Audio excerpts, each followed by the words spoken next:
대통령의 감세안이 미 하원을 통과했습니다. 미국의 5월 S&P 제조업 PMI 예비치가 52.3으로 집계되면서 2022년 이후 최고치를 기록했습니다. 미국의 주간 실업수당 청구 건수가 22만 7천 명으로 예상치를 하회했습니다. 독일의 5월 IFO 기업 환경지수가 87.5로 나오면서 11개월 만에 최고치를 기록 중입니다. 미국의 30년물 국채금리가 장중 5.14%를 돌파했습니다. 월러 연준 이사는 관세가 안정될 경우 하반기에 금리 인하를 고려하겠다고 밝혔습니다. 일론 머스크 테슬라 CEO가 테슬라의 최신 로봇 영상을 공개하면서 주가가 2% 가까이 상승했습니다. 비트코인이 장중 11만 1,999달러를 돌파하면서 다시 한번 신고가를 경신 중입니다.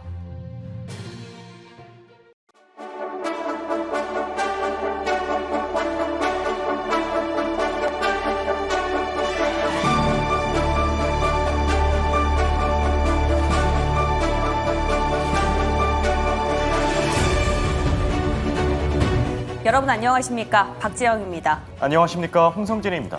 오늘 새벽 뉴욕 증시는 뚜렷한 방향성을 찾지 못한 채 마감했습니다. 감세안이 하원을 통과했는데 주식이나 국채 시장에서는 긍정적이지만 또 한편으로는 미국의 재정 적자 가능성이 다시금 부각됐기 때문이죠. 네, 맞습니다. 이런 가운데 비트코인 계속해서 고공행진 중이죠. 12만 달러에 근접하면서 사상 최고치를 경신 중입니다. 네, 한 주를 마무리하는 금요일장 어떻게 하면 유종의 미를 거두고 다음 주를 대비할 수 있을지 전략 같이 세워보겠습니다. 네, 그리고 또 하원을 통과한 감세안이 상원을 향하고 있는데요. 과연 국채 시장과 함께 증시에 미칠 여파에 대해서도 함께 짚어보시죠. 자, 그럼 본격적으로 굿모닝 오늘의 증시 출발합니다.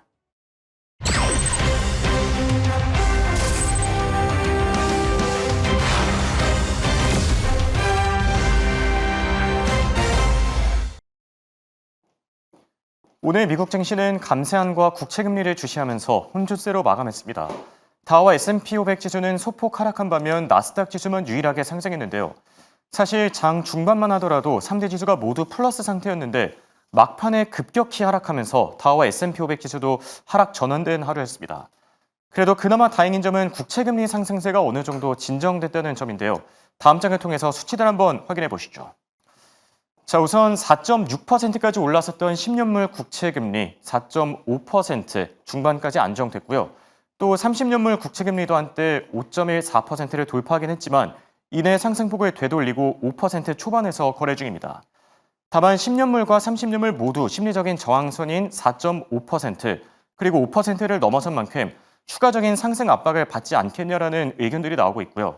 또 달러 인덱스가 소폭 상승하면서 100 바로 밑에서 거래됐고 원달러 환율도 동반 상승하면서 1,382원에서 마감했습니다. 자, 한편 오늘도 미국 증시에선 섹터별로 흐름이 엇갈렸는데요.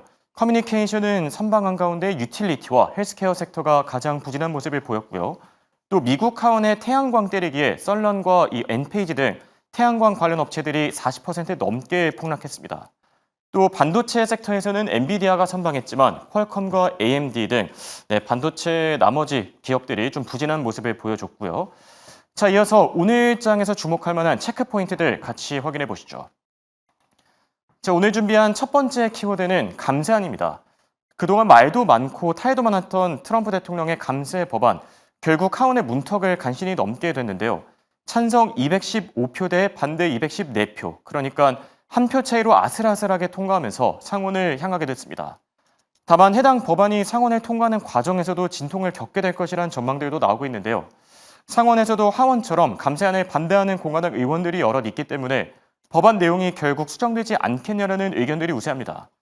조금 더 지켜보긴 해야 되겠지만 당분간 시장의 내러티브가 이 감세안을 중심으로 돌아가지 않을까 싶고요. 자, 이어서 두 번째 키워드, 미국의 S&P 글로벌 제조업과 서비스업 PMI입니다. 자, 밤사이 주택 지표부터 실업 지표까지 꽤나 중요한 지표들이 여럿 발표됐는데요. 그중에서도 시장의 관심이 가장 컸던 S&P 글로벌의 제조업과 서비스업 PMI. 결론부터 말하자면 생각보다 나쁘진 않았습니다. 자, 우선 제조업 PMI는 2022년 이후, 그러니까 3년 만에 가장 높은 수준을 기록했고요. 또 서비스업 PMI도 2개월 만에 최고치를 기록했는데 모두 기준선인 50선을 윗돌면서 업황 현재 확장세 있음을 시사했습니다. 다만 우려되는 부분들도 있었는데요. 경기 회복 신호가 나타나긴 했지만 이 감세 여파로 물가 상승 압력이 더 커졌고요. 또 고용은 줄고 가격은 팬데믹 이후 최고 수준까지 상승한 것으로 알려졌습니다. 자, 그리고 오늘 살펴볼 마지막 키워드는 월러 연준 이사의 발언입니다. 자, 월러 연준 이사, 우리에게는 매파 인사로도 알려져 있죠. 그런데 오늘 나온 발언은 생각보다 완화적이었는데요. 관세가 10% 수준에서 안정될 경우에 하반기에는 금리 인하 가능성을 열어두겠다라고 밝혔습니다. 또 미국의 경제 상황과 관련해서는 몇 달 전보다는 훨씬 더 긍정적으로 평가하고 있다고 밝혔는데요. 하반기에는 좋은 결과를 볼 수 있을 것이라면서 금리 인하에 대한 추가적인 힌트를 남겨주기도 했습니다. 어쨌든 트럼프 대통령이 감세안으로 압박을 받는 상황에서 듣고 싶은 얘기를 들려주면서 가려운 것을 긁어주지 않았나라는 생각이 들고요. 자, 이렇게 오늘도 세 가지 키워드 확인해봤고 더 자세한 기업 이슈들 김현수 아나운서와 확인해 보시죠. 네, 간밤 나왔던 자세한 기업 이슈들 M7 기업 상황 점검하고 본격적으로 출발해 보겠습니다. 먼저 테슬라 장중 3%대 상승폭을 키우는 모습이었지만 장 막판으로 갈수록 하락하면서 1%대 상승 마감한 모습이고요. 엔비디아 같은 경우에는 새로운 스타게이트 관련 뉴스가 있었죠. 이 부분은 브리핑 통해서 짚어보겠습니다. 오늘은 강보합권으로 장세 가져갑니다. 애플만이 홀로 파란불로 마무리한 가운데 어떤 이슈들이 있었는지 다음 장 통해서 체크해 보도록 하겠습니다. 엔비디아 이슈 만나보시죠. 엔비디아 이제는 스타게이트 UAE 참여를 공식 발표했습니다. 스타게이트 우리는 좀 익숙한 게 미국 내에서의 프로젝트로 좀 더 익숙한데요. 이제 아랍에서도 스타게이트 프로젝트가 본격적으로 진행을 알리고 있습니다. 엔비디아와 오픈 AI, 오라클과 시스코가 참여하는데요. 오늘 전반적으로 시스코까지 강보합권으로 장세를 가져가는 가운데 엔비디아까지 이제는 참여를 알리면서 본격적인 신호탄을 쏘아 올린 것으로 풀이되고 있습니다. 전반적으로 장 초반보다 상승폭 키워가면서 그래도 보합권으로 장세 마감한 모습입니다. 젠슨 황 CEO 이렇게 참여 소식을 알리면서 어떤 언급을 내놨을까요? AI는 우리 시대의 가장 혁신적인 동력이다라고 이야기하면서도 아랍권과의 교류를 활성화하겠다라는 언급을 내놓는 모습이었습니다. 이번 스타게이트 UAE 어떤 주도로 이루어질까요? 사실 이 뉴스가 너무나 새로운 뉴스는 아닙니다. 엔비디아 말고 저 세 기업은 앞서 우리도 참여를 할게요 라고 뉴스가 나왔기 때문인데요. 이 UAE와 G42라는 아랍 안에 기업 하나가 주도하는 프로젝트입니다. 아래에 기사가 나와 있는데요. 글씨가 잘 보이실지 모르겠는데 데이터 센터 자체가 5기가와트의 용량으로 기존 미국의 스타게이트의 3배에 가까운 규모를 자랑한다고 합니다. 그만큼 규모가 크다라고 이해를 하시면 좋을 것 같고요. 그럼 구체적으로 어떻게 참여를 하느냐? 오픈 AI와 오라클 같은 경우 컴퓨팅 클러스터를 운영하고 시스코는 네트워크를 담당하는 가운데 엔비디아는 이제 반도체를 탑재하는 역할을 맡게 됩니다. 이제부터는 미국 내 스타게이트뿐만 아니라 스타게이트 아랍 프로젝트 UAE까지 주시가 필요해 보이네요. 이렇게 엔비디아 톱파봤는데요. 양자 컴퓨팅 안에서 우리가 양자계 엔비디아다라고 말한 기업이 있어서 한 가지 짚어보겠습니다. 다음 장 넘어가시죠. 퀀텀 컴퓨팅계 엔비디아다라는 언급을 직접적으로 내놓은 CEO가 있습니다. 어느 기업의 CEO일까요? 바로 아이온큐입니다. 우리는 양자계 엔비디아가 될 것이다라는 포부를 직접적으로 밝히면서 오늘 장 중반에 급등하는 모습 보여주기도 했는데요.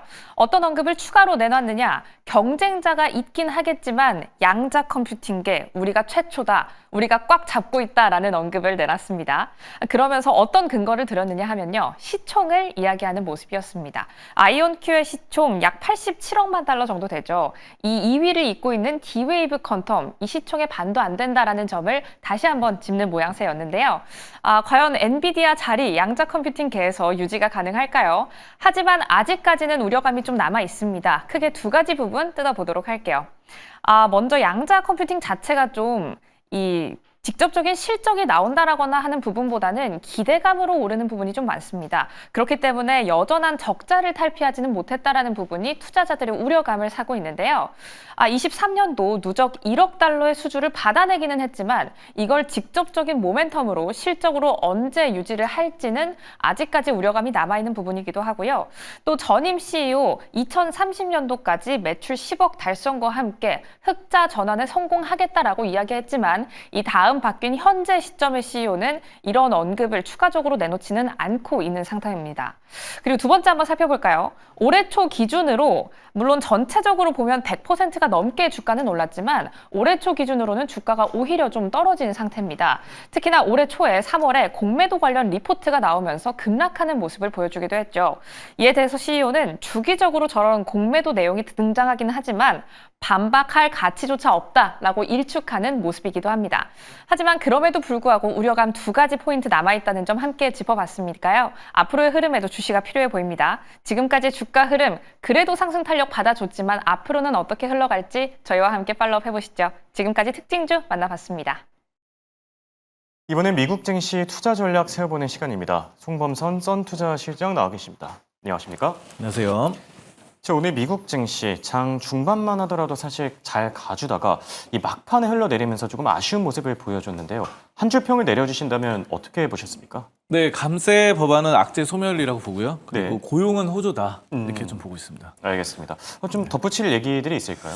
네, 일단은 뭐 대규모 감세가 있었죠. 트럼프 대통령이 좀 진행하는 이 대규모 감세가 지금 하원을 통과했다. 이 소식이 오늘 가장 좀 큰 예. 소식이 되겠습니다. 그래서 이런 것들로 인해서 이제 부채 비율이 상승 속도가 굉장히 빨라질 것이다. 이런 말들이 나오고 예. 있고요. 그리고 국채, 미국 10년물 국채 금리가 4.6% 이상 좀 오르면서 굉장히 또 가파르게 상승을 하고 있다라는 측면인데요. 이 점은 악재죠, 사실은. 근데 이제 이런 악재는 뭐 오늘 처음 나온 건 아니고 이제 어제부터 계속해서 말이 나왔었고 어제 또 말씀드린 바와 같이 미국 30년물 국채 같은 경우 5% 넘게 좀 상승을 하고 있었기 때문에 이런 점들이 좀 관건이 되겠습니다. 그래서 이런 것들은 저는 악재 소멸로 보고요. 그래서 어제만큼의 충격은 없었다라고 좀 판단을 합니다. 그래서 오늘 미증시 장중에는 플러스 빨간불도 나타났고요. 그리고 또 고용 같은 경우도 괜찮았습니다. 그래서 예. 신규 실업수당 청구 건수 같은 경우도 예상치보다 하회를 하면서 네. 23만 건 예상치에서 이제 또 3천 건 떨어진 이제 또 더 낮은 22만 7천 건. 뭐 실업보험 청구한 사람들이 적었다라는 얘기인 거죠. 맞습니다. 예. 그래서 실업자가 적다는 거는 고용이 좋다는 거기 때문에 뭐 저는 전반적으로 이제 악재라기보다는 그래도 괜찮은 흐름이었다라고 생각이 되고요. 다만 이제 뭐 여러 가지 차익 실현 약간 올랐던 것들이 최근에 이제 미증시에는 안 좋은 일들이 많았기 때문에 뭐 무디스의 신용등급 그렇죠. 강등이라던가 아니면은 이런 부분들에 대해서 좀 약간 올랐던 것을 차익 실현하는 그런 분위기가 좀 조성되지 않았나 이렇게 좀 보고 있습니다. 알겠습니다. 어쨌든 뭐 장기적인 뭐 이 하락 추세로 이어질 만한 악재는 아니다. 이렇게 평가를 내려주신 것 같고요. 자, 그리고 비트코인 얘기를 또 빼놓을 수가 없습니다. 증시는 이렇게 좀 어중간한 모습을 보이고 있는데 비트코인은 계속해서 신고가를 경신 중이거든요. 어떻게 보셨습니까? 비트코인 쪽으로 아무래도 수급이 많이 몰리는 것 같아요. 네. 그러니까 원래는 코인 쪽이 이제 나스닥과 거의 유사하게 이렇게 비슷하게 올라가는 그랬었죠. 좀 뭐 동조된 모습을 나타냈었죠. 네. 근데 이제 요즘 들어서 나오는 추세는 워낙에 또 이제 경기가 흔들리고 뭐 무디스로부터 신용등급이 강등당하고 이런 점들이 불안정하니까 사실은 근데 이제 나스닥과 동조하는 모습들이 있었는데 예. 실질적으로는 크게 관계가 없다고 저는 봅니다. 그래서 왜냐하면은 코인은 코인 나름대로의 그런 생태계가 있는 것이고 그렇죠. 미국 경기와 그렇게 밀접하지는 않다고 보는데 분위기상 계속해서 동조하면서 비슷하게 움직이는 흐름이었는데요. 예. 이제는 약간 달라지는 흐름. 그러니까 미국 경기가 흔들리면서 안전자산으로서의 가치가 좀 부각된다 이렇게 좀 판단하고요.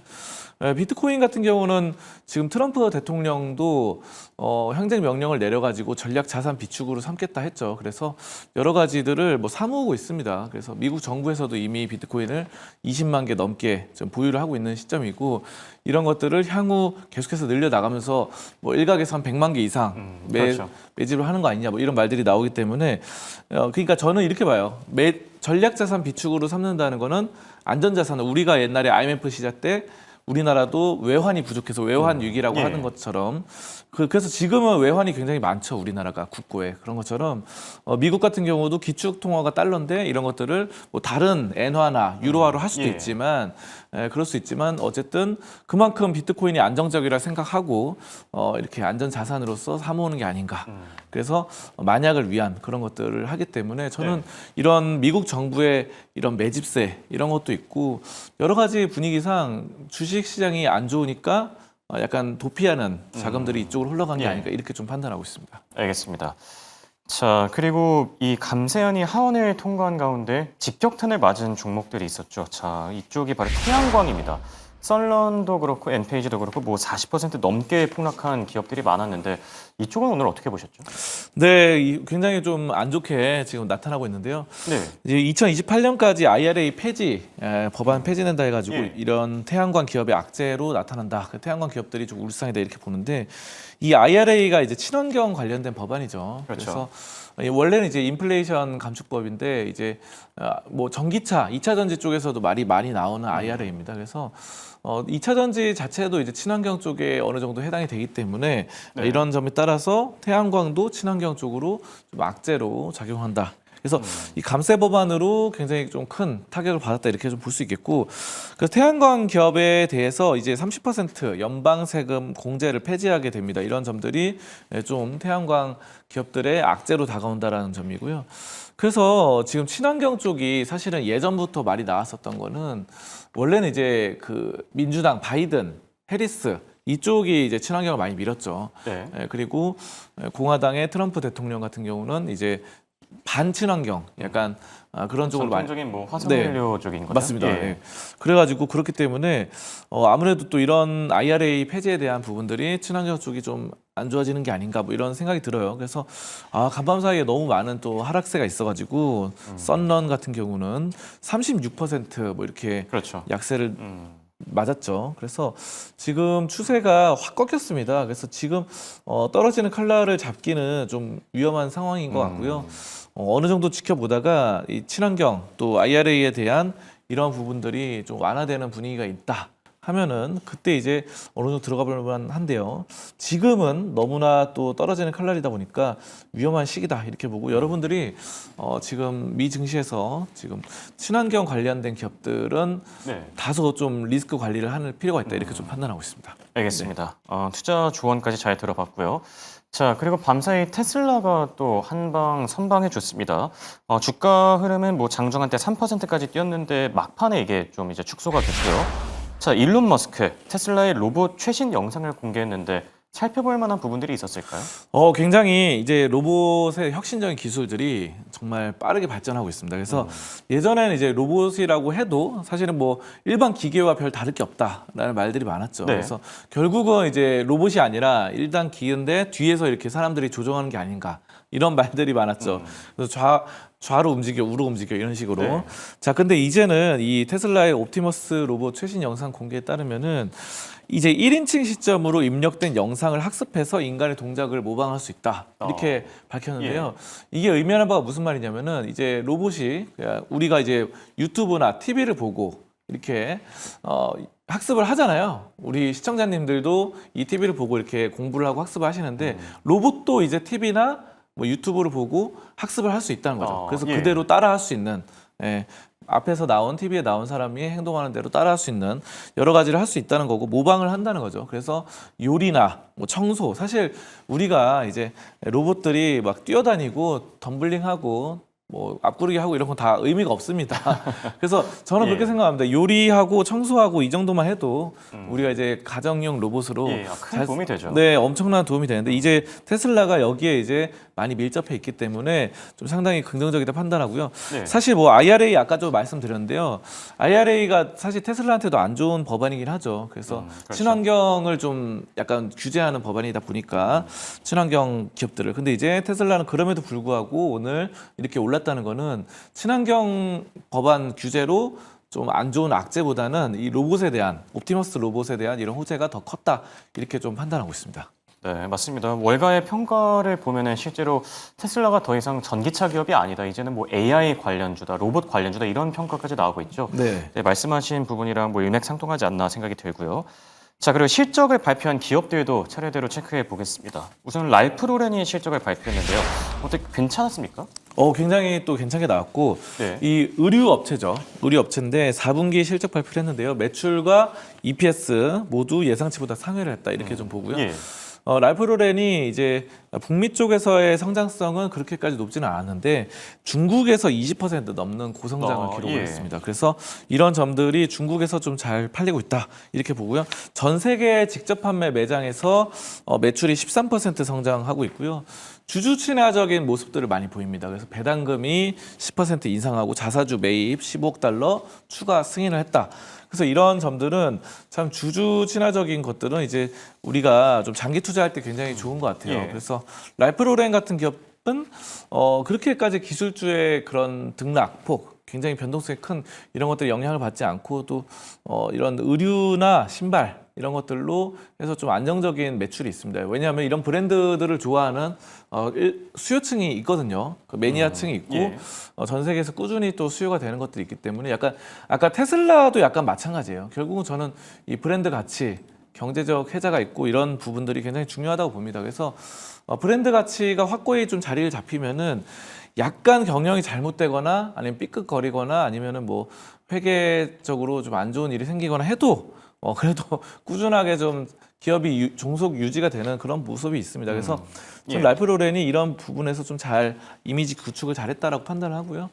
그래서 이러한 부분에 따라서 뭐 실적도 괜찮게 나오고 지금 277달러 선으로 좀 안정적으로 최근에 좀 상승세를 나타내고 있어요. 그래서 4월 9일 날 176달러 찍고 그 뒤로 꾸준하게 좀 상승세가 나타나다 보니까 이러한 점들은 좀 추세 상승으로 전환 상당히 좀 긍정적이다 이렇게 좀 판단하고 있습니다. 네.